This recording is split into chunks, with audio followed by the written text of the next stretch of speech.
For number 1, it says a student is given the task of determining the iodide content of tablets that contain Ki and an inert water-soluble sugar as a filler.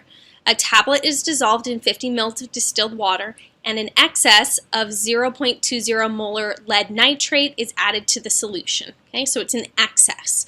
A yellow precipitate forms, which is then filtered, washed, and dried. The data from the experiment are shown in the table above.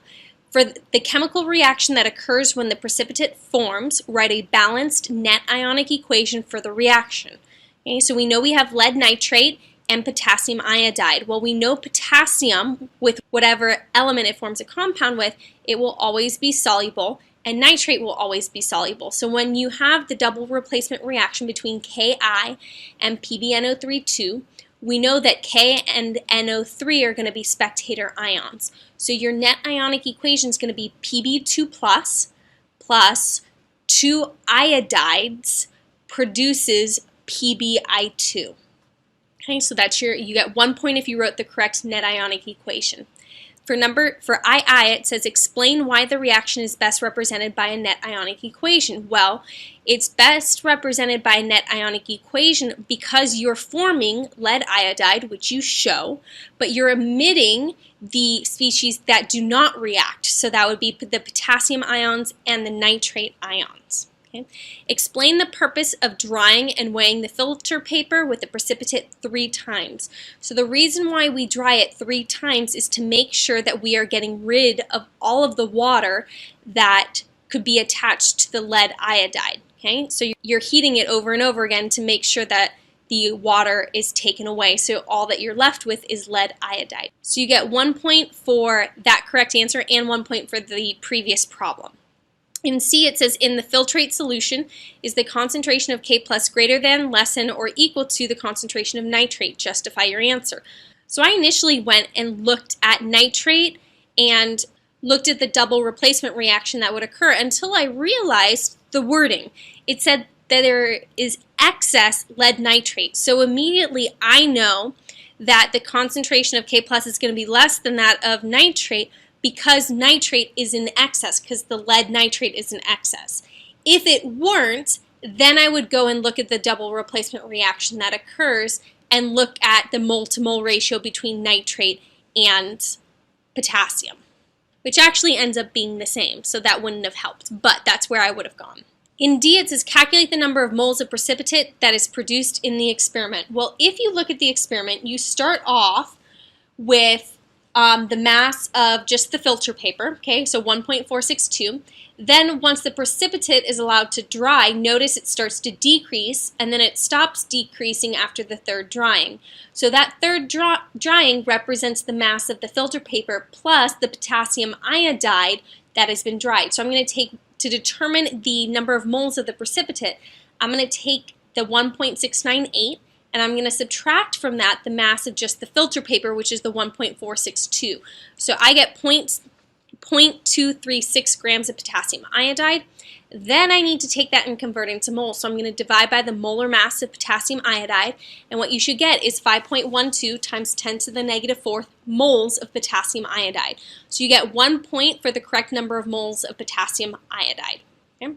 In E, it says calculate the mass percent of iodide in the tablet. So my goal, in order to determine mass percent, I know the mass in my tablet, I need to figure out the mass of iodide. Well, if I know the moles of potassium iodide, then I can convert into moles of just iodide, so it's a 2-to-1 mole-to-mole ratio. Then for moles of iodide, I can get into grams of iodide, so you should get 0.130 grams. Now notice they did it in 2 steps. I would do it in 1, personally. Then you're going to take the mass of iodide and divide by the total mass of the tablet, which was given to you as 0.425. That was given on your table, and then multiply by 100%, and you should get 30.6%. So you get 1 point for the correct number of moles of iodine.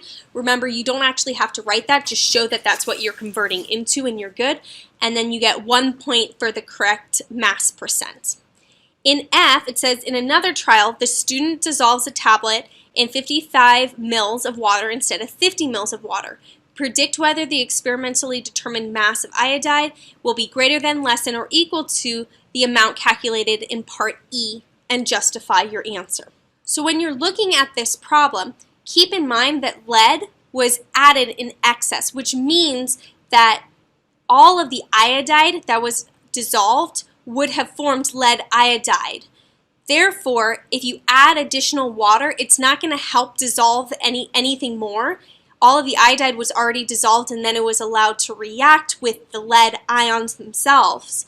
Therefore, the only thing the water is going to do is just be removed during the filtration process.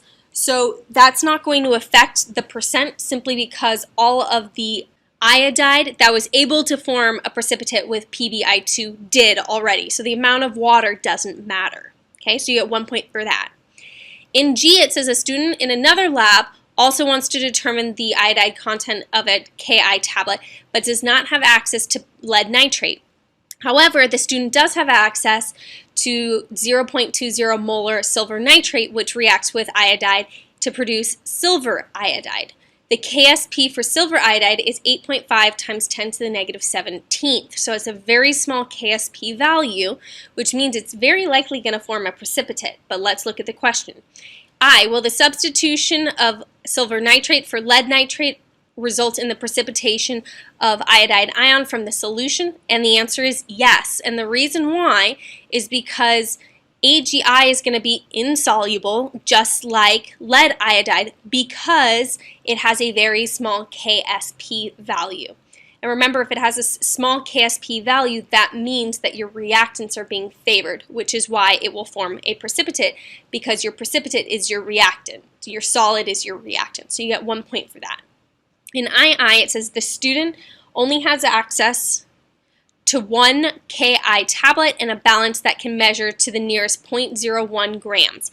Will the student be able to determine the mass of AgI produced to 3 sig figs? So if we were to look at the mass of lead iodide that formed, only 0.236 grams of lead iodide formed. So I'm going to assume the mass of silver iodide that forms is going to be similar to that. So if you think about it, if you can only measure to 0.01, if you look at the 0.236, that would only measure to 0.24, which tells me that there's no way to have 3 significant figures. It's only going to have 2 significant figures. So you get 1 point for the correct justification.